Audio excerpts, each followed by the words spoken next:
तो ध्यान दो अरे अब तू अरे बड़ा कहा उतरा में क्या तू कहा नहीं वो वैसे हाँ देखो आज पढ़ेंगे बहुलक मोड। इसे एमओ अक्षर से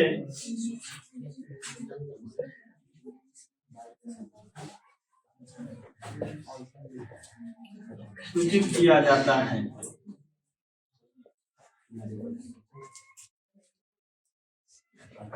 देखो अब इसमें भी 3 टाइप के क्वेश्चन आते हैं, 1 अंक स्तरीय, 2 अंक स्तरीय और 5 अंक स्तरीय। इसमें भी प्रश्न होता है।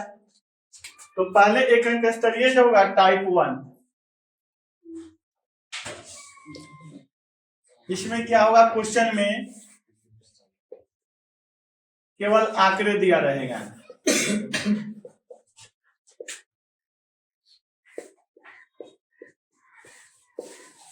प्रश्न में क्या रहेगा, केवल आंकड़ा दिया रहेगा और पूछेगा कि बहुलक बताएं।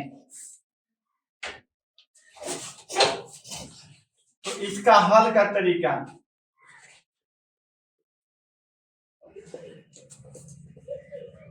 सर्वाधिक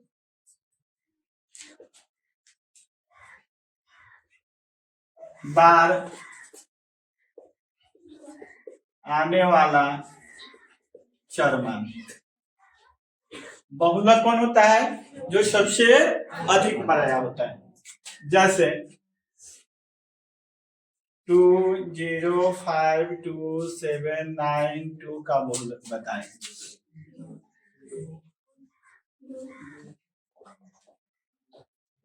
तो आंसर में क्या हो जाएगा, 2, क्योंकि सबसे अधिक बार कौन आया, 2 आया हुआ।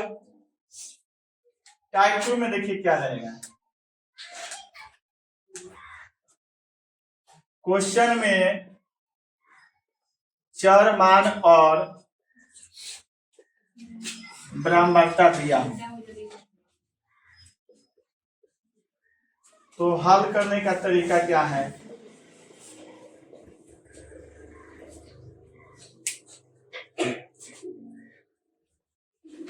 सर्वाधिक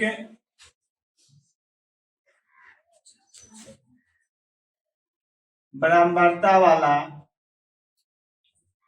चर मान, जिसकी ब्राह्मणता सबसे अधिक होगी वही चर मान क्या होगा, बहुलक होगा। जैसे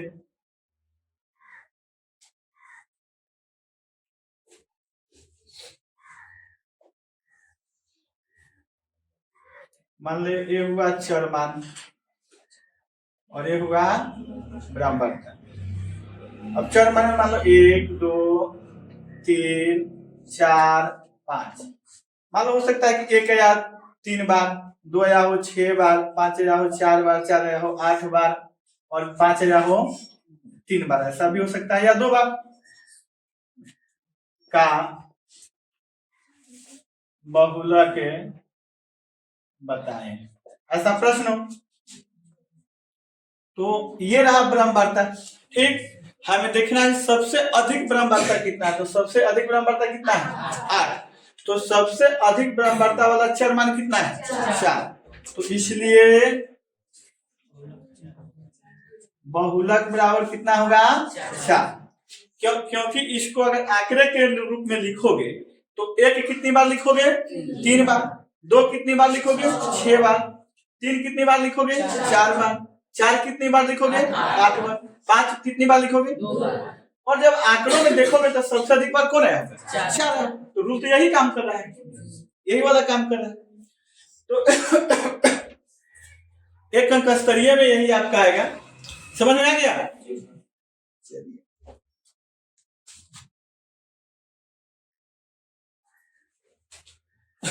मिटावा ही में दिक्कत।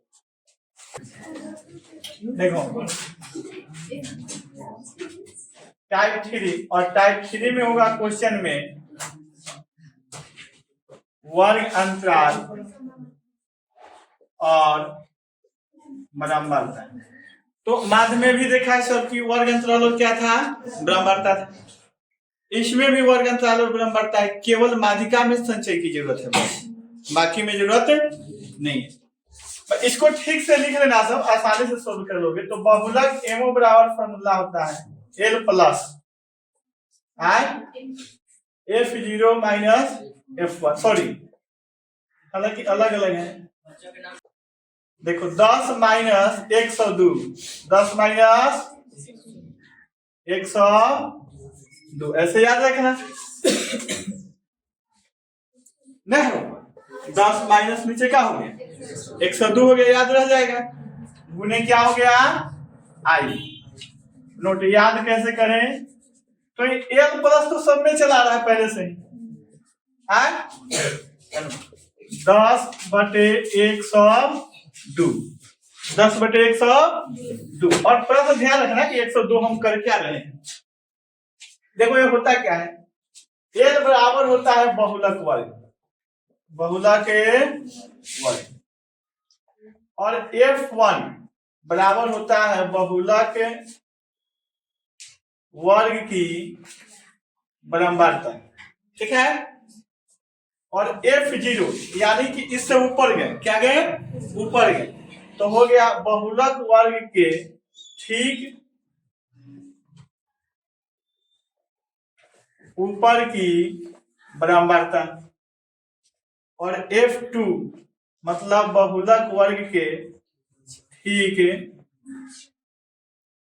नीचे की बराबरता। तुमको कि ये हो क्या रहा है, इसको देखो किताब में कुछ और भी हो सकता है, फॉर्मूले को देखो। मान लो ये बराबरता है,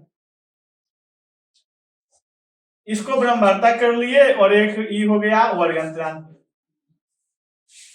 10 से 20, 20 से 30, 30 से 40, 40 से 50, ठीक। इसकी बराबरता लिख दिए 5, 3, 8, 4, ठीक है। तो लगे हाथ बहुलक वर्ग भी फिक्स कर दें। आई का मतलब होता है वर्ग अंतराल की लंबाई, और नोट में रखेंगे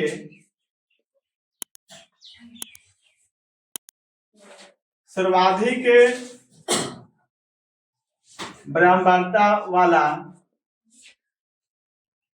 वर्ग अंतराल। बहुलक वर्ग को वर्ग अंतराल को बहुलक वर्ग कहते हैं। फिर सबसे अधिक जिसका बराबरता होगा उसी को हम क्या कहेंगे बहुलक वर्ग। तो इसमें अभी देखो सबसे अधिक बराबरता कितना है 8, ये हो गया बहुलक वर्ग। क्या हुआ, तो कर रहा है F1 बहुलक वर्ग की बराबरता, इसको हम कर लेते हैं F1, ऊपर चले गए तो घटा दिए, तो इस कारण से क्या कर दिए F0, और नीचे आता इससे को बढ़ गया, इसलिए क्या लिख दिए F। ठीक, कुछ किताबों में या शायद किसी किताब में F1 को कर देता है, इसी को मान लेता है F0, मतलब जो बहुलक वर्ग हो गया वो 0 पे हो गया। तो ऊपर जाने पर घटेगा तो क्या होगा -1, और नीचे आने पर क्या हो जाएगा +1, F1 हो जाएगा। तो ये -1 से उबारने के लिए हम जो है ठेहा मान लेते हैं F1 को, ताकि माइनस का लोचा क्या हो जाए खत्म हो जाए। बात समझ आ रहा है ना। तो इसीलिए हमारे यहाँ बन जाता है F0 बन जाता है 1 बन जाता है। कोई दिक्कत,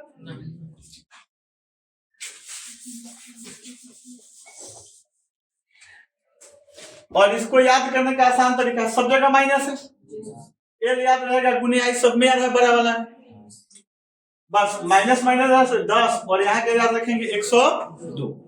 F0 F1 को कर लेंगे फिक्स, बहुलक वर्ग की बराबरता, ऊपर गए तो 0 वाला, नीचे आए तो 2 वाला हो गया, याद रहेगा। चलिए अब इस पर एक प्रश्न देखते हैं कैसे बनता है। देखो माध्यक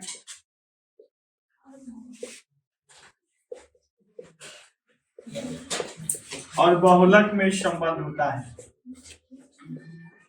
इन तीनों में क्या संबंध है, तो एक फॉर्मूला होता है बहुलक बराबर 3 गुने माध्यक -2 गुने माध्यक, ये फॉर्मूला होता है। एक बार एक अंक स्तरीय या 2 अंक स्तरीय में इसको यूज किया जाता है। अब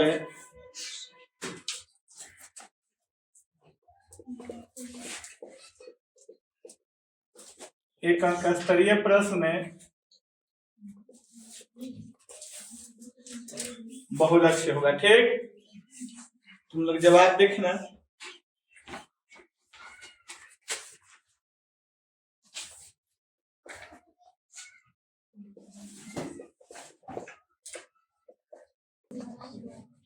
चलो जल्दी से क्लियर करो तो।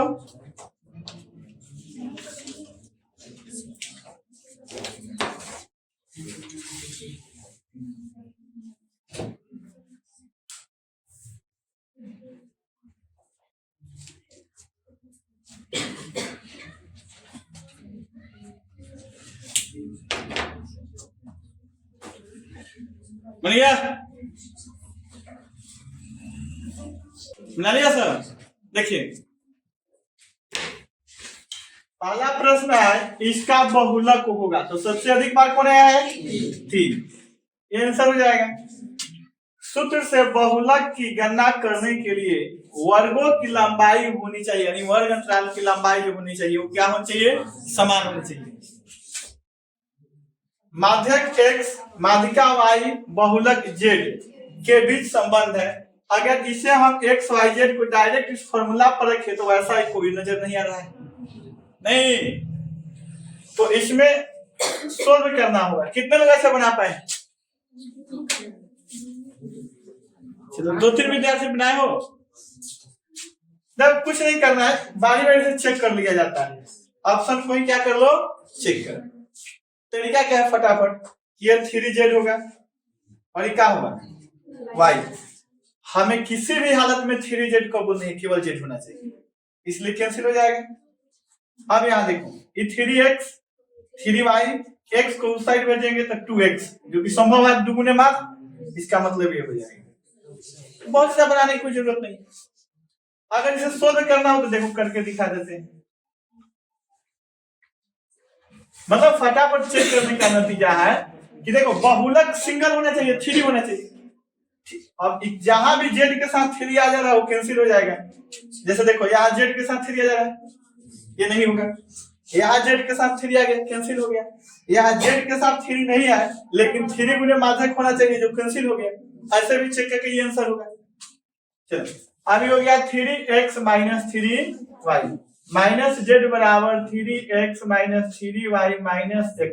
z को नहीं भेजेंगे, ये -3y माइनस हो जाएगा +2x minus z, minus common ले लेंगे तो ये हो जाएगा माइनस है तो प्लस में, प्लस है तो माइनस, कैंसिल हो गया। अब इस फॉर्मूले पे देखो आगे। ठीक, तो थोड़ा सा इधर उधर उसको कर दिया गया था। ये 2-4 और देखते हैं। इसका एक अंक स्तरीय जो संभावित है। एक अगला प्रश्न देखो।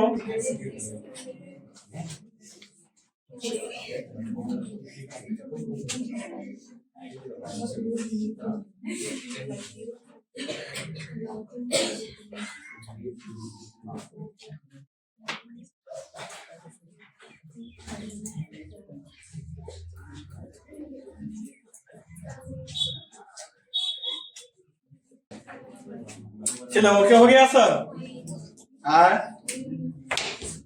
चलिए पहला है केंद्रीय प्रवृत्ति। तो केंद्रीय प्रवृत्ति 3 को कहा जाता है, माध्य, माध्यक और बहुलक। उसमें से सबसे अधिक जो प्रचलित है, अधिकतर प्रयोग होता है, कौन होता है? माध्य होता है। बहुलक में डाल देने से अधिकांश लोग बहुलक को आंसर शायद दे दिए, लेकिन ऐसा नहीं होना चाहिए था।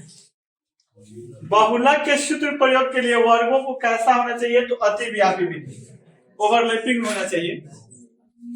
इतना का बहुलक होगा तो सबसे अधिक बार 2 आया होगा, 2 नंबर होगा। त्वरण खींचने के लिए वर्ग अंतराल को होना चाहिए अपवर्ती में। और संचय ब्रह्मता वक्र कहलाता है, क्या कहलाता है? त्वरण कहलाता है। ठीक, पहले हम लोग जब पढ़ते थे ना तो त्वरण इसे पढ़ना था 9th में, अब 10th में कर दिया है 9th में। हाँ तो कुछ स्टेप 9th में और कुछ को 10th में कर रखा गया है।